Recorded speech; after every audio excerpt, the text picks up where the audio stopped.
स्वागत है मित्रों। तो आज विज्ञान भैरव तंत्र पार्ट 2। और आज हम हैं 62 दिन।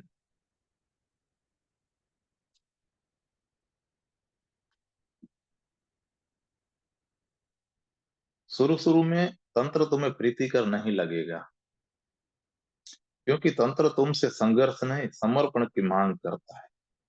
तंत्र कहता है कि नदी में बहो, तैरो मत।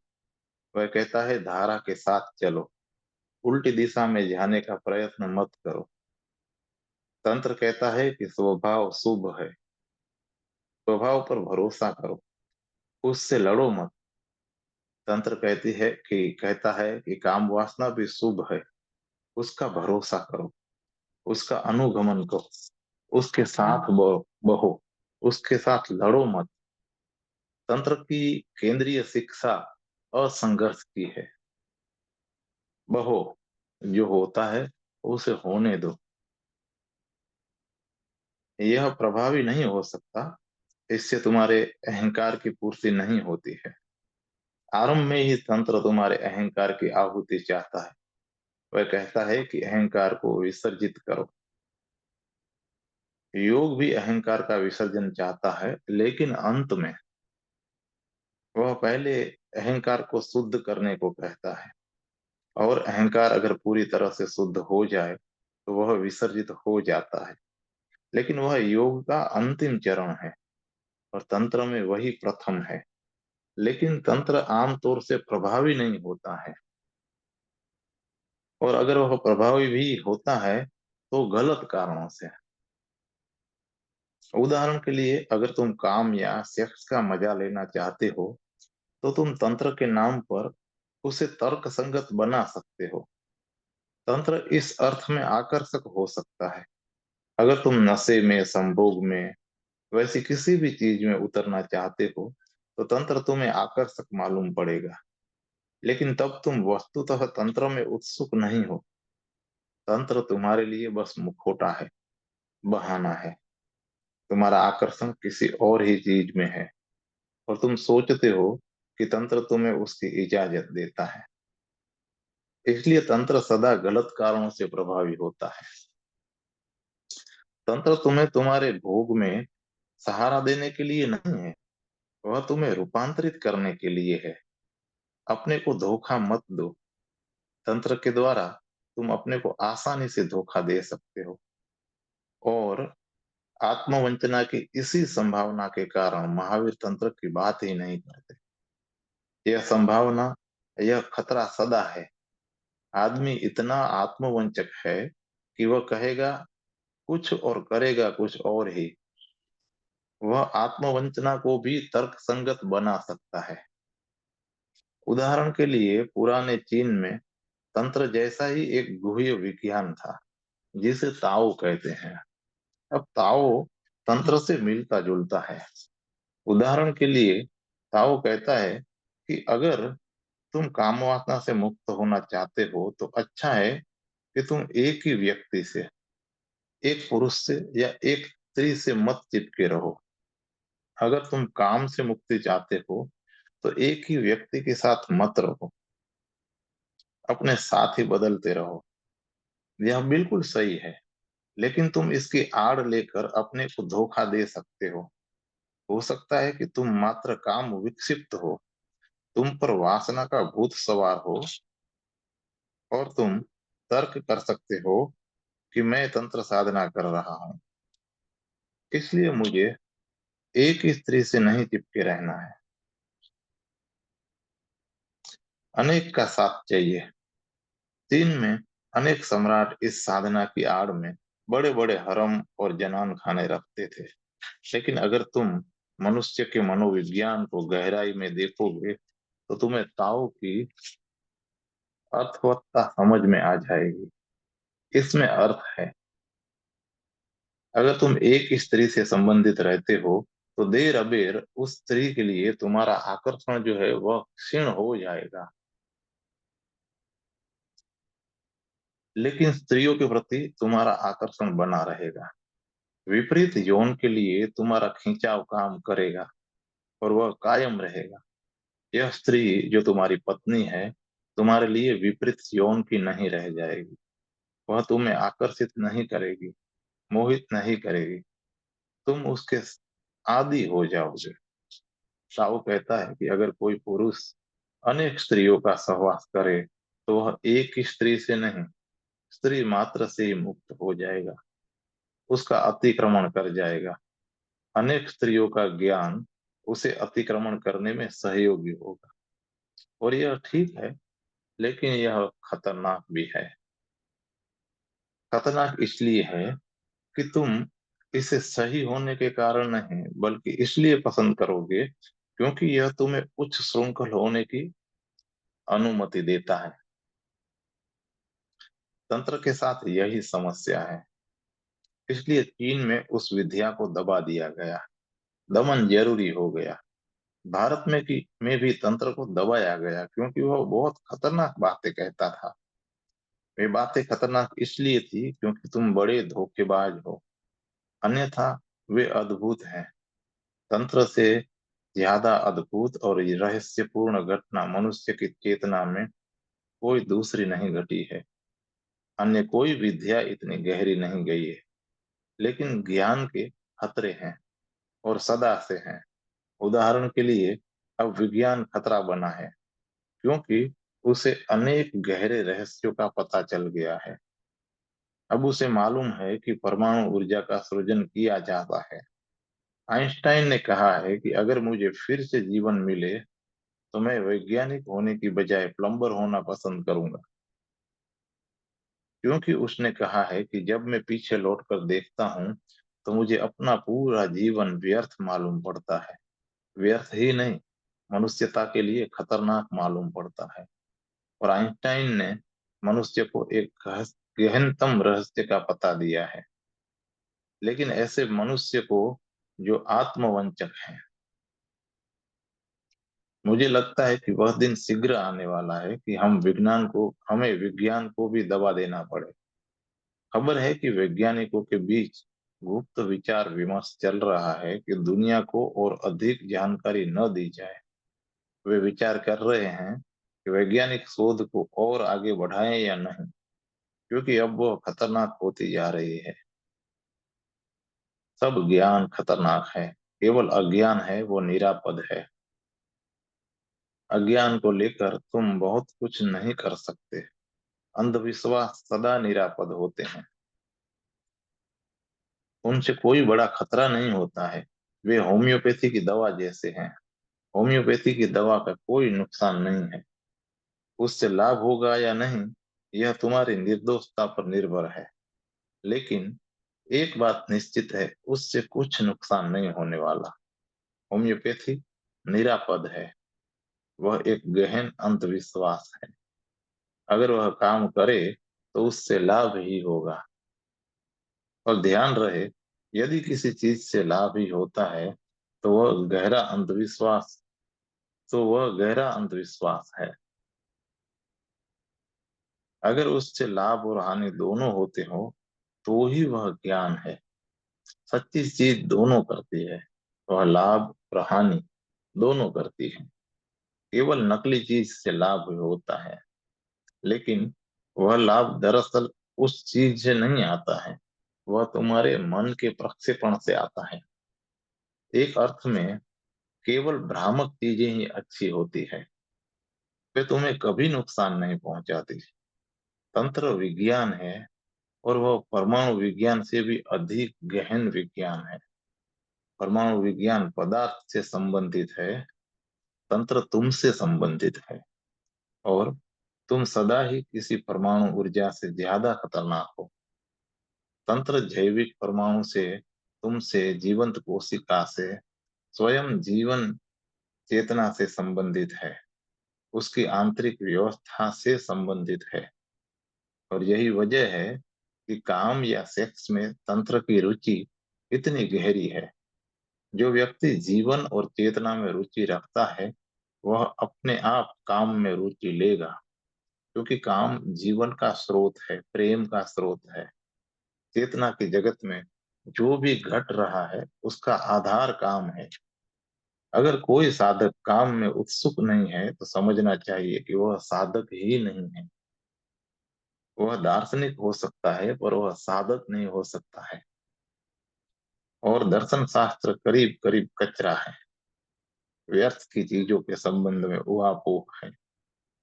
मैंने सुना है कि मुल्ला नसरुद्दीन को लड़कियों में काफी दिलचस्पी थी, लेकिन दुर्भाग्य से कोई लड़की उसे नहीं चाहती थी। एक बार वह किसी लड़की से पहली दफा मिलने जा रहा था, तो मिलने के पहले उसने अपने एक मित्र से कहा, तुम तो लड़कियों के मामले में बहुत कुशल हो, उन पर तुम्हारा जादू काम करता है। और एक मैं हूं कि सदा असफलता ही हाथ आती है। बताओ कि तुम्हारा राज क्या है। मैं एक लड़की से पहली बार मिलने जा रहा हूँ, मुझे कुछ तरकीब बता दो तो बहुत अच्छा होगा। उसके मित्र ने कहा कि तीन चीजें याद रखो हमेशा, भोजन, खानदान और फिलोसॉफी की बातें करना। मुल्ला ने पूछा कि भोजन की बातें क्यों करनी चाहिए। मित्र ने कहा कि मैं भोजन की बात इसलिए करता हूँ क्योंकि उससे लड़की खुश रहती है। कारण है कारण है कि हर एक स्त्री भोजन में उत्सुक है। वह खुद बच्चे के लिए भोजन है, वह पूरी मनुष्यता के लिए भी भोजन है। इसलिए उसकी बुनियादी रुचि भोजन में होती है। मुल्ला ने फिर पूछा कि खानदान की बात किस लिए की जाए। मित्र ने कहा कि उसके खानदान की बात करने से तुम्हारे इरादे नेक मालूम पड़ेंगे। और जब मुल्ला ने ऐसे ही फिलोसॉफी के बारे में पूछा, तो मित्र ने कहा कि फिलोसॉफी की बात करने से स्त्री को एहसास होता है कि मैं बुद्धिमान हूँ। तो मुल्ला लड़की के पास आनन फानन गया और उससे मिलते ही पूछा कि क्या तुम्हें सेवई पसंद है। लड़की तो चकित रहेगी, उसने कहा नहीं। तो मुल्ला ने उससे पूछा कि क्या तुम्हारे दो भाई हैं। लड़की तो और भी हैरान हो गई और सोचने लगी कि ये किस ढंग का प्रेमी है। लड़की ने कहा कि नहीं। तो मुल्ला भी कुछ परेशान हुआ और सोचने लगा कि अब दर्शन शास्त्र में चर्चा किस तरह से छेड़ी जाए। क्षण भर की परेशानी के बाद उसने तीसरा तीर छोड़ा, अगर तुम्हें भाई होता तो क्या उसे सेवइयां पसंद होती। दर्शन शास्त्र ऐसी ही बकवास है। तंत्र की उत्सुकता दर्शन शास्त्र में नहीं, उसकी उत्सुकता वास्तविक और अस्तित्वगत जीवन में है। तंत्र कभी नहीं पूछता कि क्या ईश्वर है, क्या मोक्ष है, क्या स्वर्ग और नर्क है। तंत्र जीवन के संबंध में बुनियादी प्रश्न पूछता है। यही कारण है कि काम और प्रेम में उसकी इतनी रुचि है। काम और प्रेम बुनियादी हैं। तुम उनके द्वारा जगत में आए हो, तुम उनके अंश हो। तुम काम ऊर्जा का खेल भर हो और कुछ भी नहीं। और जब तक तुम इस ऊर्जा को समझते नहीं, उसका अतिक्रमण नहीं करते, तब तक तुम इससे कुछ ज्यादा नहीं हो। अभी तो तुम काम ऊर्जा के सिवाय कुछ भी नहीं हो। तुम काम ऊर्जा से ऊपर उठ सकते हो, उससे बहुत अधिक हो सकते हो, लेकिन उसके लिए तुम्हें काम ऊर्जा को समझना होगा और उसका अतिक्रमण करना होगा। अन्यथा कभी तुम काम ऊर्जा से अधिक नहीं हो सकते। जो संभावना है वह बस बीज की भांति है। यही वजह है कि तंत्र काम ऊर्जा में, प्रेम में, सहज जीवन में इतना उत्सुक है। लेकिन काम ऊर्जा को जानने का मार्ग संघर्ष नहीं है। तंत्र कहता है कि तुम अगर लड़ने की मनस्थिति में हो तो तुम किसी भी चीज को नहीं जान सकते, क्योंकि तब तुम ग्रहणशील नहीं हो। इस लड़ने के कारण ही जीवन का राज तुमसे छिपा रह जाएगा। तुम उसे जानने के लिए खुले हुए ही नहीं। और जब तुम लड़ते हो, तब तुम बाहर रह जाते हो। अगर तुम काम ऊर्जा से लड़ते हो तो तुम सदा बाहर बाहर रह जाते हो। अगर तुम उसके प्रति अपने को समर्पित कर देते हो तो तुम उसके अंतर्गृह में प्रवेश करोगे। तब तुम अंतेवासी हो जाते हो। अगर तुम समर्पण करते हो तो बहुत सी चीजों से परिचित हो जाते हो। तुमने सेक्स को जिया जरूर है, लेकिन हमेशा ही उसके प्रति शत्रुता का भाव बनाए रखा है। नतीजा यह हुआ है कि तुम उसके अनेक रहस्यों से वंचित रह गए हो। उदाहरण के लिए, तुमने काम ऊर्जा की जीवनदायी शक्तियों को नहीं जाना है। तुम नहीं जान सके क्योंकि तुम उसे ऊपर ऊपर से नहीं जान सकते हो। जानने के लिए भीतर प्रवेश की जरूरत है। अगर तुम सचमुच काम ऊर्जा के साथ बहते हो, उसके प्रति समर्पित होकर बहते हो, तो देर अबेर तुम्हें मालूम हो जाएगा कि काम नए जीवन को ही जिन जन्म नहीं देता है, तुम्हें भी अधिक जीवन प्रदान कर सकता है। प्रेमियों के लिए काम या सेक्स जीवनदायी शक्ति बन सकता है, लेकिन उसके लिए समर्पण जरूरी है। और समर्पण करते ही अनेक आयाम बदल जाते हैं। उदाहरण के लिए, तंत्र और ताओ दोनों को पता है कि अगर वीर्यपात होता है तो संभोग जीवनदायी नहीं हो सकता है। वीर्यपात की कोई जरूरत नहीं है।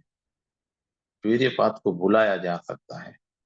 तंत्र और ताओ का मानना है कि क्योंकि तुम लड़ते हो, इसलिए वीर्यपात होता है, अन्यथा उसकी जरूरत नहीं है।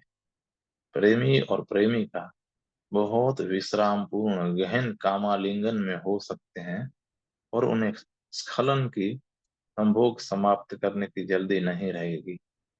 वे एक दूसरे में डूब सकते हैं, और अगर यह डूबना समग्र हो सके तो दोनों को अधिक जीवन का अनुभव होगा। वे एक दूसरे को अधिक समृद्ध कर देंगे। ताओ कहता है कि मनुष्य की उम्र 1000 वर्ष हो सकती है, अगर वह काम कृत्य में जल्दबाजी न करे, अगर वह गहन विश्राम में हो सके।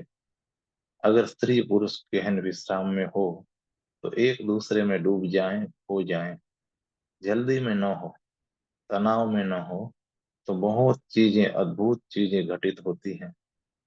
क्योंकि तब दोनों के जीवन रस, दोनों की विद्युत ऊर्जा, दोनों की जैविक ऊर्जा आपस में मिलती है। और इस मिलन से, परस्पर विरोधी तत्वों के मिलन से, प्रगाढ़ मिलन से, वे एक दूसरे को शक्तिशाली कर देते हैं, अधिक जीवंत और प्राणवान बना देते हैं। इस तरह वे दीर्घायु हो सकते हैं और सदा युवा रह सकते हैं। लेकिन यह तभी जाना जा सकता है जब तुम संघर्ष की भाव दशा से मुक्त हो जाओ, जब उसकी जगह स्वीकार और सहयोग की भाव दशा निर्मित हो। और यह बड़ी विरोधाभास की बात मालूम होती है। जो लोग काम वासना से लड़ते हैं, वह शीघ्रपात के शिकार होंगे, क्योंकि तनावग्रस्त चित्त तनाव से मुक्त होने की जल्दी में है।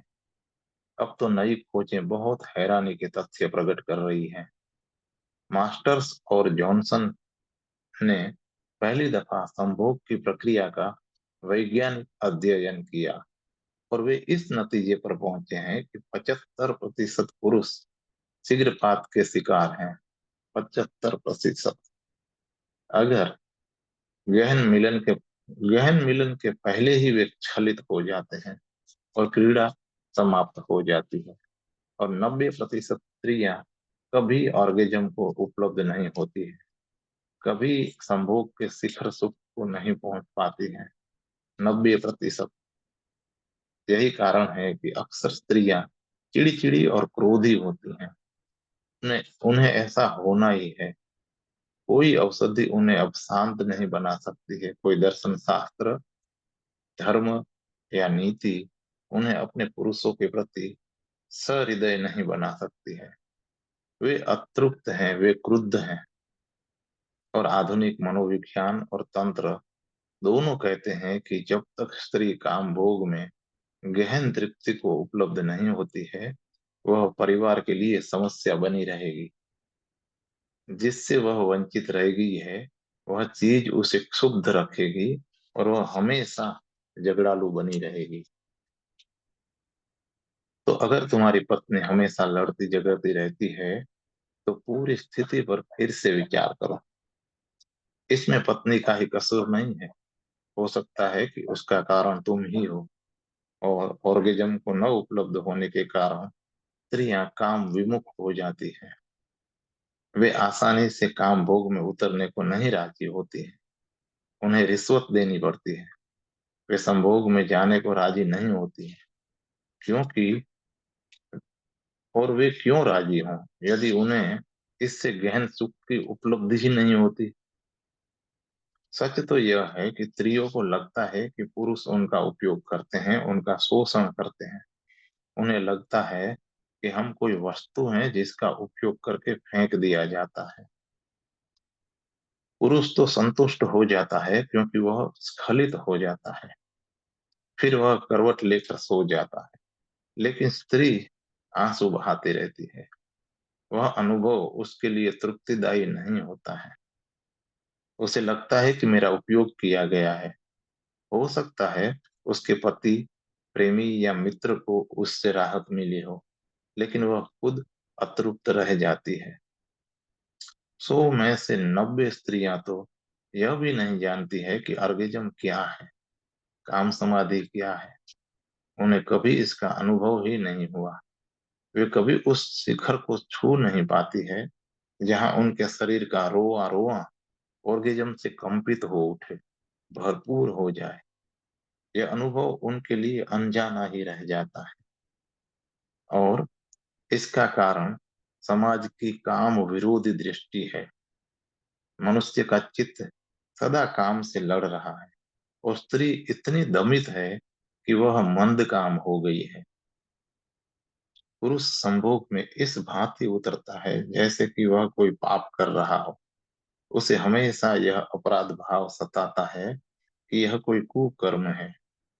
वह शरीर के तल पर अपनी पत्नी या प्रेमिका के साथ प्रेम करता रहता है, और मन में किसी महात्मा की सोचता रहता है कि कैसे उनके पास पहुंचकर इस अपराध से, इस पाप से उबरने का उपाय करे। महात्मा से बचना मुश्किल है। जब तुम प्रेम कर रहे होते हो तब भी वो मौजूद रहते हैं। वहां तुम दो नहीं होते, महात्मा भी बगल में खड़े रहते हैं। और अगर वहां महात्मा न हुए तो परमात्मा आ जाता है और तुम्हारे पाप पर पहरा देने लगता है। दोनों के मन में परमात्मा की जो धारणा है वह एक बड़े पहरेदार की धारणा है, मानो वह तुम पर सतत पहरा दे रहा है। और यह दृष्टि चिंता पैदा करती है, और चिंता से जल्दी वीर्यपात हो जाता है। अगर यह चिंता ना हो तो संभोग को घंटों दिनों लंबाया जा सकता है। वीर्यपात जरूरी नहीं है। अगर प्रेम गहन हो तो दोनों प्रेम एक दूसरे को सजीवन प्रदान करते हैं। तब स्खलन की बात समाप्त हो जाती है, और प्रेमी युगल वर्षों स्खलित हुए बिना, ऊर्जा नष्ट किए बिना एक दूसरे में डूबे रह सकते हैं, प्रेम कर सकते हैं। वे एक दूसरे में विश्राम को उपलब्ध हो सकते हैं। तब उनके शरीर आलिंगन में होकर भी विश्राम पूर्ण रह सकते हैं। तब वे संभोग में उतर कर भी विश्राम पूर्ण रह सकते हैं। तब काम कृत्य उत्तेजना नहीं बनेगा, अभी वह उत्तेजना है। तब काम गहन विश्राम बन जाएगा, समाधि बन जाएगी। लेकिन यह समाधि तभी संभव है जब तुम अपने अंतस में काम ऊर्जा के प्रति, जीवन शक्ति के प्रति अपने को समर्पित कर देते हो। और उसके बाद ही तुम अपने प्रेमी या प्रेमिका के प्रति समर्पित हो सकते हो। तंत्र का कहना है कि यह होता है, और तंत्र इसके होने का उपाय करता है। तंत्र कहता है कि जब तुम उत्तेजित होते हो तो कभी संभोग में मत उतरो। ये बात बहुत बेबूझ मालूम पड़ेगी, क्योंकि तुम तो तभी उसमें उतरना चाहते हो जब काम उत्तेजना पकड़ती है। और सामान्यतः उसमें उतरने के लिए स्त्री और पुरुष एक दूसरे को उत्तेजित भी करते हैं। लेकिन तंत्र कहता है कि उत्तेजना में सिर्फ ऊर्जा नष्ट होती है। केवल तभी प्रेम करो जब तुम अनउद्विग्न, शांत और ध्यान पूर्ण हो। पहले ध्यान करो और तब संभोग में उतरो। और संभोग में सीमा का उल्लंघन मत करो। और सीमा का उल्लंघन न करने का अर्थ क्या है? अर्थ यह है कि उत्तेजक और हिंसात्मक मत हो, ताकि ऊर्जा का बिखराव न हो। अगर तुम प्रेम कृत्य में संलग्न किसी भी जोड़े को देखो, तो तुम्हें लगेगा कि वह लड़ रहे हैं। जब छोटे बच्चे अपने माँ बाप को इस अवस्था में देखते हैं, तो उन्हें लगता है कि बाप माँ को मार डालने पर उतारू है। वह लड़ाई जैसा मालूम पड़ता है, हिंसापूर्ण लगता है और अशोभन भी। वह सुंदर नहीं लगता है। उसे ज्यादा लयपूर्ण होना चाहिए, ज्यादा संगीत पूर्ण होना चाहिए। प्रेमी युगल नृत्यमय होना चाहिए, संघर्षमय नहीं। इसे तो ऐसा होना चाहिए मानो कि वे कोई लयपूर्ण गीत गा रहे हो। उन्हें एक ऐसा वातावरण निर्मित करना चाहिए जिसमें दोनों घुल मिलकर एक हो जाएं, और तभी वे विश्राम पूर्ण हो सकते हैं। तंत्र का यही अर्थ है। तंत्र जरा भी कामुक नहीं है। तंत्र सबसे कम कामुक है, और फिर भी काम ऊर्जा से इतना संबंधित है। यदि विश्राम और सहजता यदि विश्राम और सहजता के द्वार से प्रकृति तुम्हें अपने रहस्य बता देती है, तो यह आश्चर्य की बात नहीं है। तब तुम्हें बोध होने लगता है कि क्या घटित हो रहा है, और उस बोध में ही तुम पर अनेक रहस्य प्रकट होने लगते हैं। पहली बात, एक काम कृत्य जीवनदायी हो जाता है। अभी तो वह जैसा है वह मृत्युदायी है। तुम उसके द्वारा मिटते हो, नष्ट होते हो, छिन्न भिन्न होते हो। और दूसरी बात कि जब काम कृत्य काम कृत्य ही गहनतम ध्यान बन जाता है, तुम्हारे विचार बिल्कुल खो जाते हैं। जब तुम अपने प्रेमी के साथ पूरे के पूरे विश्राम में होते हो, तो विचार विलीन हो जाते हैं। तब मन नहीं रहता है, केवल हृदय धड़कता है। वह सहज और स्वाभाविक ध्यान बन जाता है। और अगर प्रेम ध्यान में सहयोगी नहीं हो सकता, तो कुछ भी सहयोगी नहीं हो सकता है। क्योंकि शेष सब कुछ ऊपर ऊपर है, सतही है। अगर प्रेम सहयोगी नहीं हो सकता है, तो कुछ भी सहयोगी नहीं हो सकता है। प्रेम का अपना ही ध्यान है।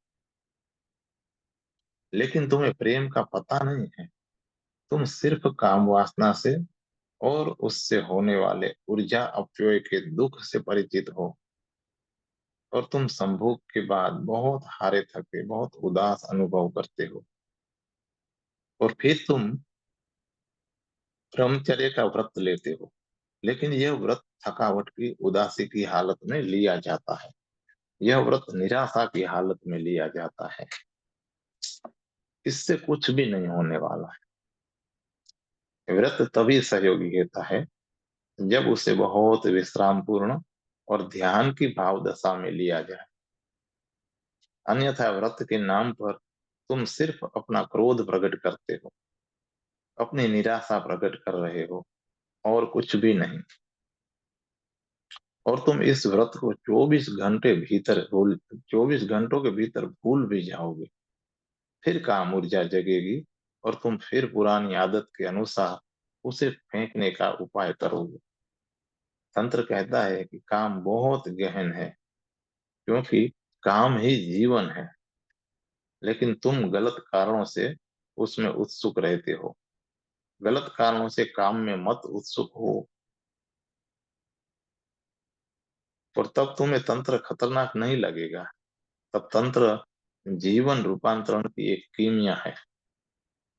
योग ने भी कुछ तांत्रिक विधियों का उपयोग किया है, लेकिन उसने यह उपयोग संघर्ष के ढंग से किया है। तंत्र भी उन्हीं विधियों का उपयोग करता है, लेकिन वह उपयोग बहुत प्रेम पूर्ण भाव से करता है। और यह बहुत बड़ा फर्क है। उससे विधि की गुणवत्ता बदल जाती है। विधि भिन्न हो जाती है, क्योंकि पूरी पृष्ठभूमि भिन्न है। पूछा गया है कि तंत्र की केंद्रीय वस्तु क्या है। उत्तर है, वह तुम हो। तंत्र की केंद्रीय वस्तु तुम हो। तुम जो अभी हो, और तुम में विकसित होने को, और जो तुम में विकसित होने को छिपा है। तंत्र का विषय तुम हो। तुम जो हो, और जो तुम हो सकते हो। अभी तो तुम बस काम वासना हो। और जब तक यह काम अच्छी तरह नहीं समझ लिया जाता है, तब तक तुम राम नहीं हो सकते हो, आत्मवान नहीं हो सकते हो।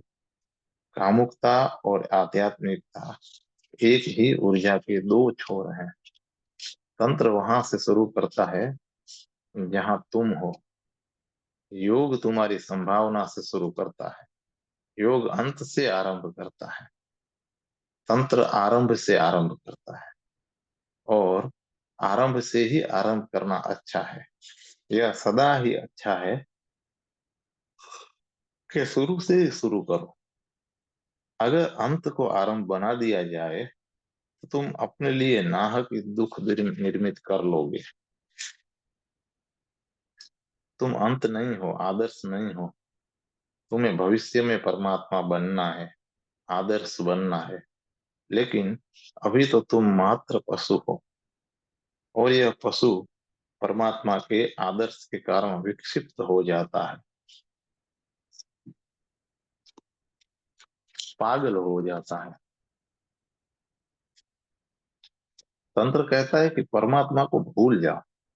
अगर तुम पशु हो, तो पशु को उसकी समग्रता में समझो। उसी समझ से परमात्मा का विकास होगा।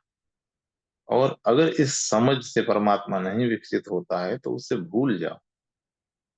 तब फिर वह कभी भी नहीं होने वाला है। आदर्श तुम्हारी संभावनाओं को वास्तविक नहीं बना सकते। यथार्थ का ज्ञान ही उसे वास्तविक बना सकता है। तो तंत्र की विषय वस्तु तुम हो, जो हो और जो हो सकते थे। तुम्हारा यथार्थ और तुम्हारी संभावना तंत्र की विषय वस्तु है। कभी कभी लोग परेशान हो जाते हैं। अगर तुम तंत्र को समझने चले, तो वहां परमात्मा की चर्चा नहीं होती है, मोक्ष निर्वाण की चर्चा नहीं होती है। लोग सोचते हैं यह तंत्र किस तरह का धर्म है। तंत्र उन चीजों की चर्चा करता है जिनकी चर्चा से तुम्हें घबराहट होती है, जिनकी चर्चा तुम्हें पसंद नहीं है। सेक्स की चर्चा कौन करता है? हर एक आदमी सोचता है कि मैं इसे जानता ही हूँ। क्योंकि तुम बच्चे पैदा कर सकते हो, इससे समझते हो कि मैं जानता हूँ। कोई आदमी सेक्स की चर्चा करना नहीं चाहता है। और सेक्स हर आदमी की समस्या है। कोई आदमी प्रेम की चर्चा करना नहीं चाहता है, क्योंकि हर एक अपने को पहले से ही महान प्रेमी मान बैठा है। और अपने जीवन को देखो, उसमें घृणा के अतिरिक्त और क्या है। और जिसे तुम प्रेम करते हो, वह भी इसी घृणा के तनाव को थोड़ा कम करने का बहाना है। अपने चारों ओर देखो, और तुम्हें पता चलेगा कि मुझे प्रेम का पता नहीं है। एक फकीर था, पाल सेन, जो रोज ही अपने दर्जी के पास अपनी पोशाक के लिए जाता था। दर्जी ने एक मामूली पोशाक बनाने में 6 महीने लगा दिए। गरीब फकीर, जब पोशाक बनकर तैयार हुई, तो दर्जी ने उसे बालसेम के हाथ में दिया। तो बालसेम ने कहा कि परमात्मा ने पूरी दुनिया 6 महीनों में बना दी, और तुम्हें एक गरीब फकीर के कपड़े को सीने में 6 महीने लग गए। बालसेम ने अपने संस्मरणों में इस दर्जी को याद किया है। उस दर्जी ने कहा, हाँ, परमात्मा ने 6 महीनों में इस दुनिया को बना दी, लेकिन इस दुनिया को तो देखो, किस तरह की है ये दुनिया। 6 दिनों में बनी दुनिया और कैसी होगी। अपने चारों ओर देखो, जो दुनिया तुमने बनाई है, उसे जरा तो देखो। तब तुम्हें पता चलेगा कि मैं कुछ नहीं जानता हूँ, मैं बस अंधेरे में टटोल रहा हूँ। और क्योंकि दूसरे लोग भी अंधेरे में टटोल रहे हैं, इसलिए यह नहीं हो सकता है कि तुम प्रकाश में रहते हो। पर जब सब लोग अंधेरे में टटोल रहे हैं, तो यह तुम्हें अच्छा लगता है, क्योंकि कोई तुलना की बात ही नहीं है। लेकिन तुम अंधकार में हो, और तुम जैसे हो जो हो, तंत्र वहीं से आरंभ करता है। तंत्र तुम्हें बुनियादी बातों का बोध देना चाहता है, जिन्हें तुम इनकार नहीं कर सकते। और अगर तुम उन्हें इनकार करने की कोशिश करोगे, तुम्हारा ही अहित होगा। दूसरा प्रश्न है, संभोग को ध्यान कैसे बनाया जाए? क्या उसके लिए संभोग में किसी विशेष आसन का अभ्यास जरूरी है? भगवान कहते हैं, आसन अप्रासंगिक है। आसन बहुत अर्थपूर्ण नहीं है। असली चीज दृष्टि है। असली चीज रुझान है।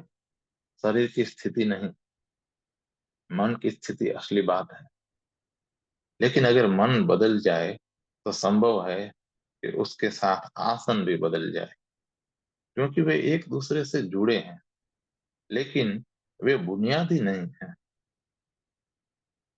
उदाहरण के लिए, पुरुष सदा स्त्री से ऊपर होता है। उसमें पुरुष का अहंकार छुपा है। पुरुष हमेशा समझता है कि मैं श्रेष्ठ हूँ, बड़ा हूँ। वह स्त्री के नीचे कैसे हो सकता है? लेकिन सारी पृथ्वी पर आदिम समाजों में स्त्री पुरुष के ऊपर रहती थी। इसलिए अफ्रीका में लोग उस आसन को मिशनरी आसन कहने लगे, जिसमें पुरुष ऊपर होता है। जब पहली बार ईसाई मिशनरी अफ्रीका गए, तो आदिवासी उनके संभोग के ढंग को देखकर हैरान रह गए। उन्हें समझ में नहीं आया कि वे क्या कर रहे हैं। उन्होंने सोचा कि इसमें स्त्री तो मर जाएगी। अफ्रीका में इस आसन को मिशनरी आसन कहते हैं। अफ्रीका के आदिवासी कहते हैं कि यह हिंसापूर्ण है कि पुरुष स्त्री के ऊपर रहे। स्त्री कमनीय है, कोमल है, इसलिए उसे पुरुष के ऊपर होना चाहिए। लेकिन पुरुष के लिए अपने को स्त्री के नीचे रखना बहुत कठिन है।